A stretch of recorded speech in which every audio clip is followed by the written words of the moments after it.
Hey guys, it's Kenton Becker with Land Home Financial, and you actually caught me running to the store to do some errands. We've been doing some different projects in our backyard, and I was actually running to the hardware store to pick up some stuff, and I thought, this might be a good time to just get in front of the camera and give you guys some good backyard maybe projects for this summer that you can accomplish. And these are very simple things you can do to really kind of transform the space in your backyard for entertaining or just to get together with family.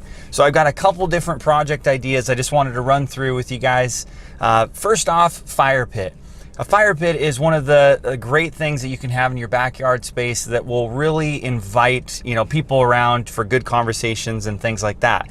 But here's a couple ideas, and I'm going to throw up a lot of different pictures that you can take a look at. For example, you can take retaining wall stones. In the picture I'm showing here, there's 42. Also grab some bags of sand, some pea gravel, and some landscape fabric, and you can make yourself a fire pit pretty easy. Or you could purchase a fire ring. This is what my wife and I did. We got one of those. Or you could use an old tractor rim, and then you can surround it with rocks and enjoy some s'mores around the fire. So that's a very easy thing that you could do right away. You could even do it this next weekend. Now, here's another idea, actually creating a drink station. Now, some ideas are that you could gut out an old whiskey barrel. You could use the top as a table, and then the bottoms could be for like drinks and ice. You could also use an old shelf and mount it to the wall outside and then use that as a drink station.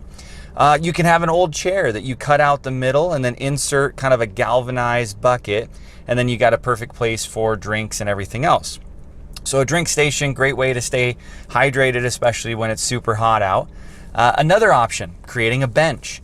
You can make your own bench seatings by using cinder blocks and then 2x4s. That's probably the easiest route, kind of my kind of project. Also some option, paint some pallets, stack them up, add some cushions, and then you've got a custom bench that you can use. And then the last one, it may take some measuring, but if you got some old wood laying around and you can repurpose it, you could use that to actually make a great bench. Okay, the last thing is games. Games for the kids, games for family, and some classic favorites is some tic-tac-toe, maybe a Jenga. I've seen the 2x4s you can set up as a giant version of Jenga. Maybe a putt-putt, little putt-putt course, or a giant version of checkers. So these are some different ideas that you could put in this weekend and make sure to have and invite the family over, get together while the weather's nice here in the summer. So real quick tip, I gotta head to the store. So thanks so much for joining me this week and have a great week.